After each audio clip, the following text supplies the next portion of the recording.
amiga, meu amigo, o Blog da Cidadania precisa do seu apoio para continuar existindo e para aprimorar, inclusive, o seu trabalho. Peço a você que considere nos fazer uma doação do valor que você puder, se você puder, para que a gente possa continuar aprimorando o nosso trabalho. Você viu que melhorou a qualidade dos vídeos, as pautas, e a gente quer progredir, melhorar mais, e a única forma que a gente tem é pedindo apoio do público. Se eu parar de pedir o apoio do público, o canal não consegue avançar. Para atestar que eu sou uma pessoa séria, o Blog da Cidadania é sério, eu coloco alguns testemunhos para te dar a segurança de nos apoiar. Se considerar nos apoiar, por favor, use a chave Pix ou o QR Code que estão na tela. Muito obrigado. Eduardo, eu queria dizer para você o seguinte, olha, que a minha relação de amizade com você extrapola a sua relação de entrevistador. Você sabe que amigo a gente escolhe. E pessoas de caráter como você, ao longo desse tempo que nós nos conhecemos, você sabe que qualquer coisa que você precisar, você pode contar comigo. Bom dia, senhoras e senhores. Hoje é 26 de abril de 2025. São 9 horas da manhã. Minha amiga, meu amigo, ao final da sessão de ontem no Supremo Tribunal Federal, que versou sobre a pena da Débora do Batom, a mulher do Perdeu Mané na estátua do STF, era uma só. O Fux matou no peito e ele está agindo de uma maneira que pode terminar em impunidade para todos os golpistas, inclusive o chefão. A carreira de Fux no STF começa com uma traição e é uma história cheia de nuances e detalhes que levam o que lê sobre isso, que estuda esse assunto, a acreditar que o Fux pode estar fazendo parte de uma trama em prol da impunidade dos golpistas. Minha amiga, meu amigo, está tudo nessa reportagem que eu preparei para você. Dallagnol teria revelado ainda que os procuradores do Lava Jato podiam contar com ele, com Fux, com o que fosse preciso. Ao saber do diálogo, Moro sagra. Em Fux, we trust. Até o próprio relator dos processos da Operação Lava Jato no STF, que sempre se destacou pela sua mais absoluta integridade e isenção nos seus posicionamentos, era taxado como um juiz conivente com a organização criminosa de Curitiba. Em outra conversa, Deltan aponta: caros, conversei 45 minutos com o Fachin. Ahá, o Fachin é nosso. No caso ali do comentário elogioso ao ministro Fux é um magistrado que eu respeito, assim como eu respeito vários outros ministros do Supremo Tribunal Federal, assim como eu respeito todos os ministros do Supremo Tribunal Federal e a própria instituição. Foi feita uma referência específica ao ministro, e se aquela mensagem minha, basicamente eu disse, não, nós confiamos, né? É uma paródia daquela... utilização daquela frase que consta na nota de dólar americano, né? Naquele sentido. Ainda que aquelas mensagens sejam autênticas, o que não estou afirmando, são absolutamente triviais. O Supremo Tribunal Federal, por maioria, vencidos os ministros Luiz Fux e Marco Aurélio, e também o ministro Edson Fachin e Roberto Barroso, quanto a essa questão da suspeição, vencidos porque negavam o provimento ao recurso, a Suprema Corte, com os votos dos ministros Alexandre de Moraes, Dias Toffoli, Carmen Lúcia, Gilmar Mendes, Nunes Marques, Ricardo Lewandowski e Rosa Weber, deram provimento ao agravo. Tendo em vista adiantado da hora, eu suspendo a sessão pelo tempo regimental de 30 minutos. Num exercício, assim, de humildade judicial, e aqui o ministro Alexandre de Moraes citou um caso que eu pedi vista recentemente, do caso do batom. Eu tenho, e aqui eu falo para os integrantes da minha turma, que nós temos toda a liberdade e temos o respeito pela independência e opinião de todos os colegas, que eu vou fazer uma revisão dessa dosimetria, porque se a dosimetria ela é inaugurada pelo legislador, a fixação da pena é do magistrado. E o magistrado faz à luz da sua sensibilidade, do seu sentimento em relação a cada caso concreto. E o ministro Alexandre, com o seu trabalho, ele explicitou a conduta de cada uma das pessoas. E eu confesso que, em determinadas ocasiões, eu me deparo com uma pena exacerbada. E foi por essa razão, ministro Alexandre, dando uma satisfação a Vossa Excelência, que eu pedi vista do caso, desse caso, que eu quero analisar o contexto em que essa senhora se encontrava. Eu quero analisar. Eu sei que Vossa Excelência tem a sua opinião, já exteriorizou. Nós julgamos sob violenta emoção após a verificação da tragédia do 8 de janeiro. Eu fui ao meu ex-gabinete, que a ministra Rosa era minha vice-presidente, e vi mesa queimada, papéis queimados. Mas eu acho que os juízes, na sua vida, têm sempre de refletir dos erros e dos acertos, até porque, como o ministro Dino, de uma certa forma, mais lúdica, destacou, os erros autenticam a nossa humanidade. Luiz Fux, eu sei que o senhor é um juiz de carreira e o senhor não vai jogar o seu nome na lama. Nós temos aqui a Dalgisa, de 64 anos, que está doente. Não deixe a Dalgisa morrer, Luiz Fux. Não faça com essa mulher o que fizeram com o Clesão. E hoje nós temos uma mãe e duas filhas chorando a morte do seu pai e do seu esposo. Desculpe, eu não concordo com essa abordagem sobre um julgamento com violenta emoção. Eu preferia... Bom dia, senhoras e senhores.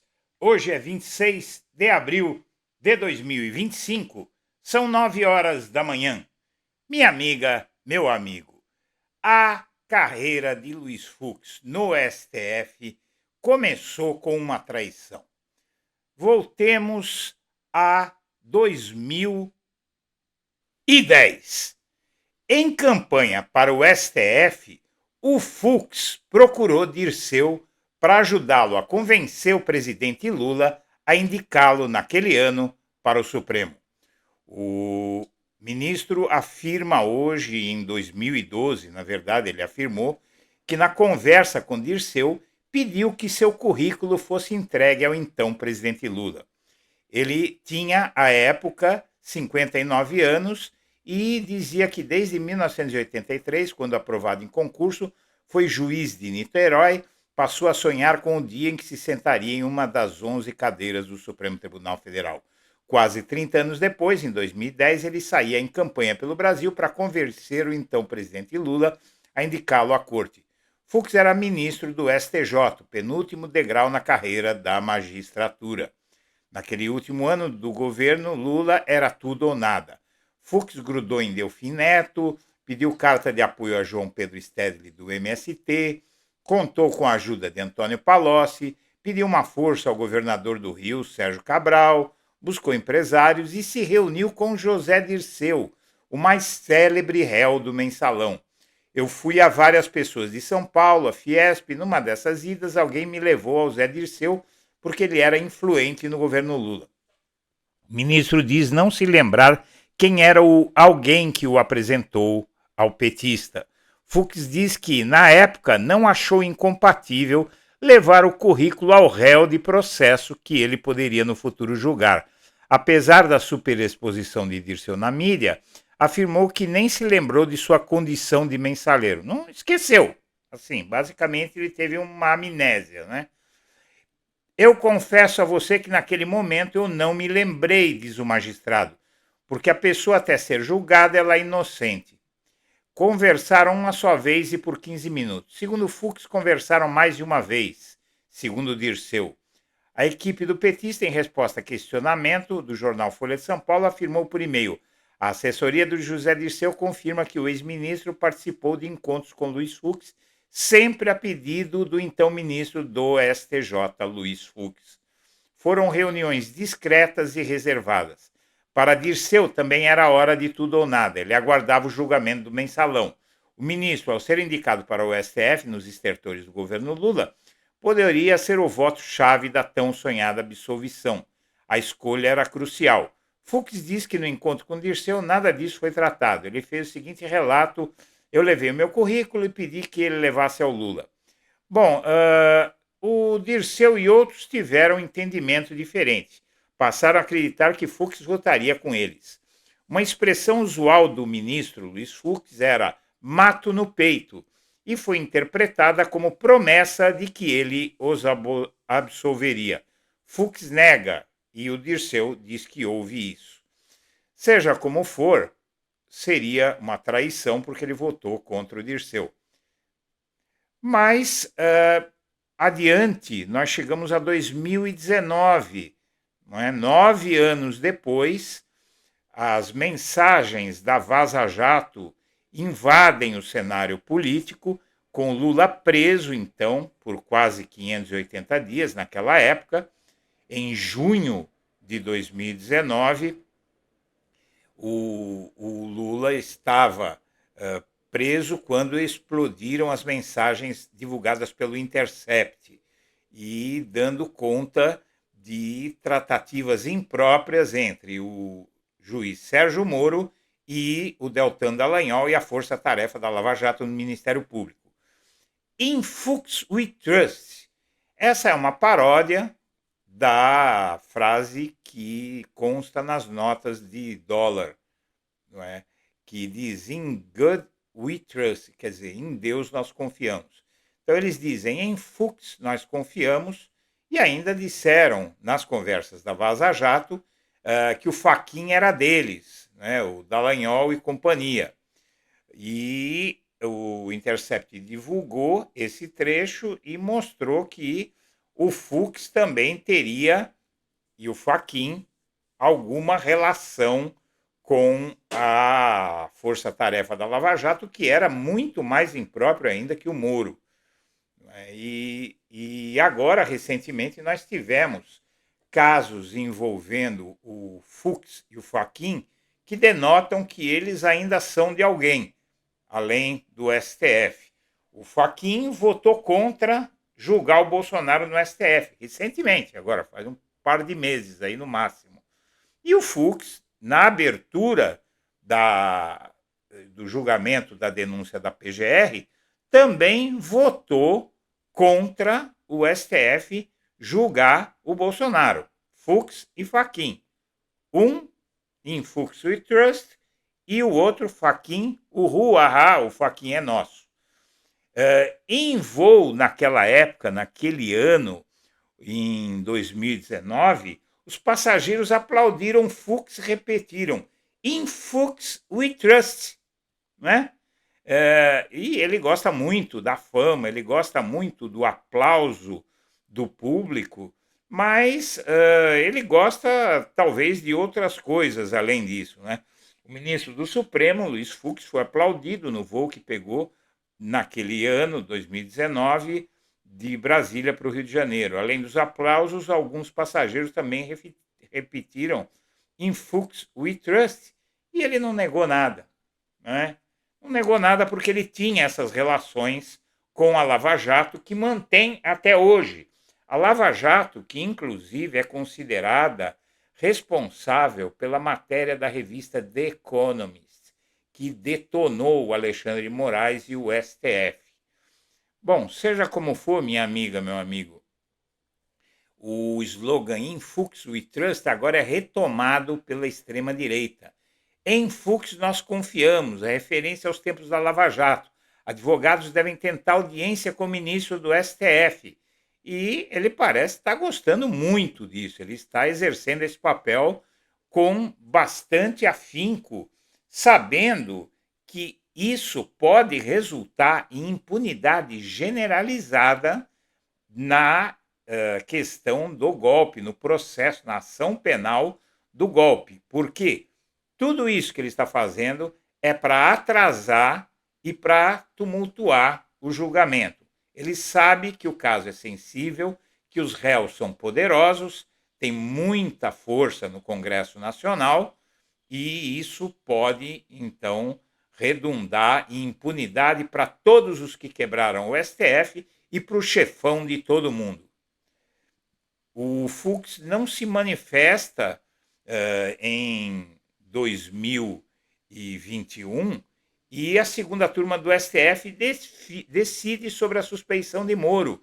O Fux, o Fachin e o Barroso votaram contra a suspeição do Sérgio Moro e também o Marco Aurélio Melo, que na época era ministro do STF. Foram 4 votos contra e a favor foram 7 votos. O Barroso acordou de tudo isso e hoje está com uma boa relação com o Lula e está afinado com o Alexandre de Moraes, mostrando que a época que ele apoiou a Lava Jato e apoiou o Sérgio Moro, ele estava enganado. E hoje o Barroso mudou completamente.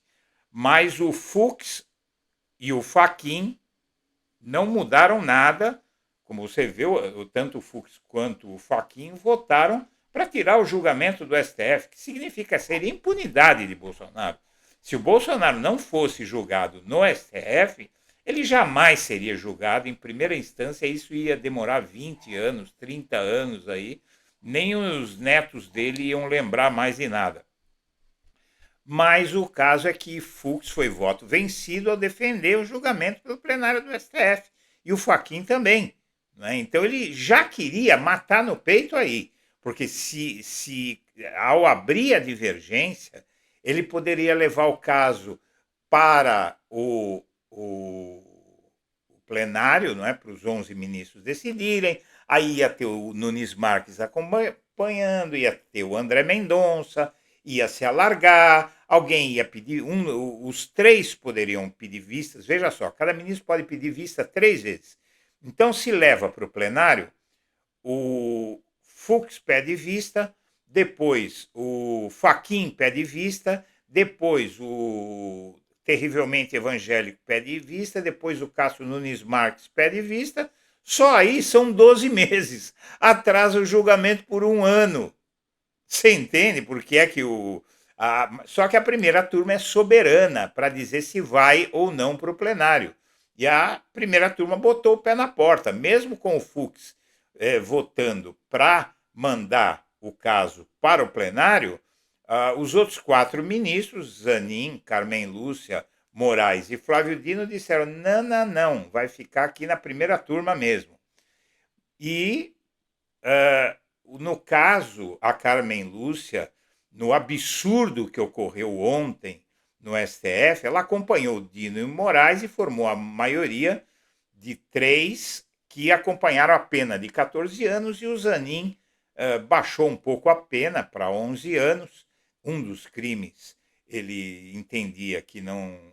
Ele entendeu que não existia um dos crimes, baixou para 11 anos. Até aí, dá até para acreditar. O Zanin, ele é advogado, né? Ele vem da advocacia e tem essa tendência, em todos os casos no STF, ele sempre baixou um pouco a pena. Agora, o que fez o Fux é outra coisa. O Fux baixou de 14 anos para 1 ano e meio. E você vai ver aqui o que é que o Fux fez com a sentença dessa mulher que participou de tudo o que aconteceu, tanto quanto os outros. Se dá uma pena de 1 ano e meio para ela, tem que dar para todo mundo, e você vai entender por quê. Um professor de direito disse que o Fux cedeu à pressão bolsonarista ao pedir pena menor para Débora. O pedido da pena menor à cabeleireira Débora dos Santos, condenada a 14 anos de prisão por pichar a estátua, feito por Fux, foi uma prova de que ele cedeu à pressão dos bolsonaristas, afirmou o professor Cláudio Couto, cientista político da Fundação Getúlio Vargas. Diz ele, evidentemente a cabeleireira não era artífice do golpe, mas ela não estava ali por outra razão que não fosse produzir o golpe. Então a decisão do Fux me parece inverossímil e esquisita e cede a uma certa pressão que vem de certos setores da sociedade, do próprio bolsonarismo. O outro colunista que não é suspeito de ser favorável à esquerda ou ao PT, o Josias de Souza, diz que a proposta de Fux, a pena menor, a mulher do batom, é escalafobética, ou seja, é esquisita, é bizarra, tá? Para traduzir. A proposta do ministro do Supremo, Luiz Fux, que sugeriu uma pena menor à cabeleireira, diz o colunista, acusada de pichar perdeu o mané na estátua, é esdrúxula escalafobética. É culpada ou não é culpada? Já se formou a maioria do STF pela culpa. Discute-se agora o tamanho do castigo. Aí vem o Fux com essa dosimetria escalafobética de 1 ano e 6 meses. Havia o teto de 14 anos e ele vem com um piso tão baixo. Aparentemente, a virtude está no meio. Não está nem no meio, não é? O caso dela é tão grave quanto o dos outros. Então, quer dizer, essa decisão, ao dar uma pena tão baixa para ela, vai ter que se estender para todo mundo. Você entende? Vai ter que se estender para todos os réus que quebraram a sede dos 3 poderes. É isso que o Fux tentou fazer. E isso, eu posso dizer para você, eu tenho informação, é o que estão dizendo os outros ministros do STF. Por que o Moraes deu 14 anos e o Fux deu 1 ano e meio? Você vai entender agora. Vamos lá. O Moraes, ele propôs a acusação à tal Débora de abolição violenta do Estado Democrático de Direito, que dá 4 anos e 6 meses de reclusão, de golpe de Estado, que dá 5 anos de reclusão, de dano qualificado, que dá 1 ano e 6 meses de detenção, e deterioração do patrimônio, dá 1 ano e 6 meses de reclusão, e associação criminosa armada, 1 ano e 6 meses de reclusão. Sabe o que o Fux fez? Ele deu deterioração do patrimônio tombado, 1 ano e 6 meses de reclusão. Só. Quer dizer, ela estava lá de alegre. Eu vou dar uma pichadinha na estátua e vou embora. Estava passando por aqui. Não, ela viajou do interior de São Paulo para Brasília, participou, ficou nos acampamentos, participou de tudo. Ou seja, se vigora uma pena dessa para ela, todos os outros réus teriam direito a ter a mesma pena que ela. Ninguém seria culpado de quebrar nada. E ela danificou a estátua. Ela poderia ter danificado um quadro, poderia ter danificado o relógio, uma vidraça. Ela danificou a estátua. É a mesma coisa. É um absurdo essa decisão e denota a má fé do ministro Luiz Fux. A divergência no STF se aprofunda com o voto do ministro Fux. A formação de maioria no Supremo para a condenação da Débora, a mulher que fechou a estátua, mostra que Fux não está sozinho. Ao mesmo tempo, a formação da maioria acabou colocando luz sobre uma informação importante que mostra o aprofundamento da divergência entre os ministros. Fux estabeleceu uma pena de 1 ano e meio em seu voto. A questão não é dosimetria, mas o fato do que no seu voto Fux condena Débora apenas por dano ao patrimônio e descaracteriza todas as outras acusações pelas quais Moraes a condenou. Ponto. Não é? E a condenação unânime seria muito importante para o STF e para punir os golpistas, porque ela tira o plano da defesa de arrastar o julgamento. Se a condenação for unânime, o Bolsonaro não vai ter embargos infringentes e outras saídas para empurrar o julgamento com a barriga até o ano que vem, que é a intenção dele, de jogar o julgamento para 2026, que é ano eleitoral. E isso vai tumultuar o julgamento, vai colocar mais pressão em cima do tribunal. Com uma condenação dada como certa na primeira turma, a defesa de Bolsonaro quer levar o processo que o acusa de golpe de Estado ao plenário da corte. E o Fux atuou nesse sentido.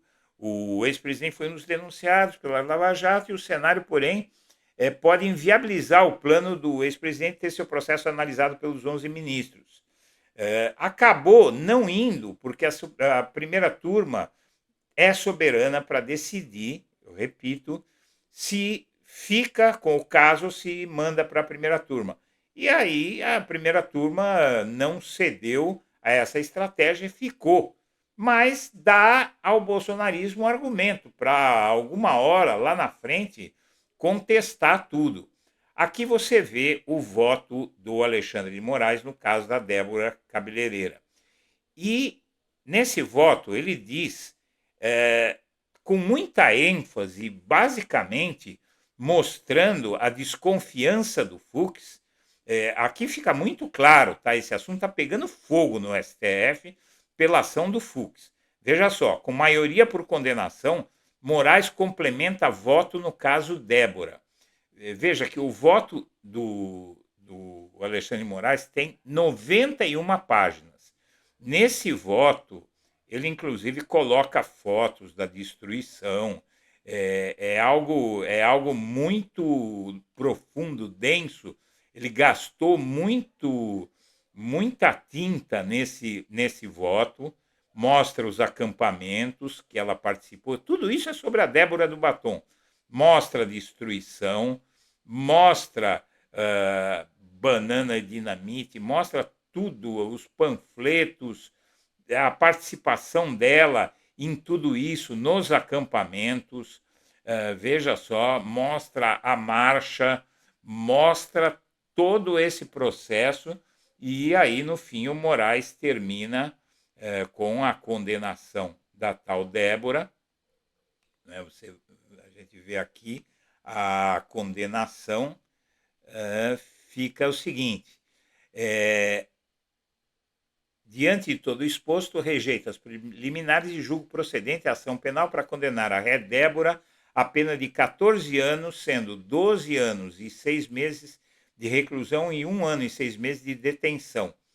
Bom, o fato é que o Moraes disse o seguinte: com maioria formada por condenação, o Moraes complementou seu voto no caso da golpista Débora Rodrigues dos Santos, alçada à condição de uma espécie de garota propaganda da anistia. Fux decidiu condená-la apenas a menos de 2 anos de pena, reconhecendo apenas uma infração. O complemento do voto de Moraes pode ser lido como uma resposta ao colega. Ele disse o Moraes, na decisão dele, cheio de agulhadas no Fux. Diz o Moraes: a ré confessou sua participação nos atos golpistas de 8 de 1 de 2023, afirmando que esteve no acampamento ilegal em frente ao QG do Exército, pediu intervenção militar, participou da invasão da esplanada dos ministérios, apesar do bloqueio policial, e igualmente participou da deterioração do patrimônio público e que compõe o patrimônio histórico com seu ato de depredação e vandalismo da escultura A Justiça, de Alfredo Seschiati, em total afronta e desrespeito à democracia e ao Estado de Direito, detalhou o ministro. Aqui ela chora, diz que não sabia o que a estátua significava. Os propagandistas da anistia tentam reduzir a participação da golpista à pichação da estátua com batom. E o ministro Alexandre de Moraes ainda escreve que Débora tentou apagar do seu aparelho os vídeos que registravam sua participação nos atos golpistas e no QG do Exército. Em caixa alta, o Alexandre de Moraes escreveu o seguinte, veja só, em caixa alta, em letras maiúsculas, tá? Para dar uma porrada no Fux. Importante destacar que esse caso não apresenta diferenças significativas em relação aos demais 470 julgados pelo plenário do Supremo. Veja, minha amiga, meu amigo, o que acontece? São 470 pessoas que foram condenadas por fazer a mesma coisa que ela. A justiça não pode ser desigual. Quem fez a mesma coisa tem que ter todos a mesma pena. Só porque ela tem filho, ou só porque ela é cabeleireira, ou só porque ela é branca, não importa. Não pode fazer isso. Se dão isso para ela, os outros pesos todos vão conseguir a mesma coisa. E o Bolsonaro acaba sendo beneficiado também. Mas o benefício que o Fux tenta dar para o Bolsonaro é o de tirar o caso da primeira turma e levar para o plenário, porque Bolsonaro vai ser condenado no plenário? Seria condenado no plenário. Na pior das hipóteses, se o Fux e até o Fachin também tiver uma recaída aí e votar com os golpistas, seria 7-4 de novo, como foi a suspeição do Moro lá em 2021. Então, mas só que levar esse caso para 2026 significa tumultuar o julgamento e criar a possibilidade de alguma reviravolta. No caso, não é? O que eles querem é ganhar tempo. Então, minha amiga, meu amigo, a jogada do Fux foi desmascarada, o STF não vai permitir, a primeira turma não vai permitir, o presidente do STF não vai permitir, mas a gente não pode esquecer que todos os cargos, todas as posições no STF são transitórias. O Fux é alguém que, junto com Edson Fachin, preocupa muito, tanto quanto Nunes Marques e o terrivelmente evangélico. Senhoras e senhores, eu agradeço a atenção e deixo meu abraço para todo mundo.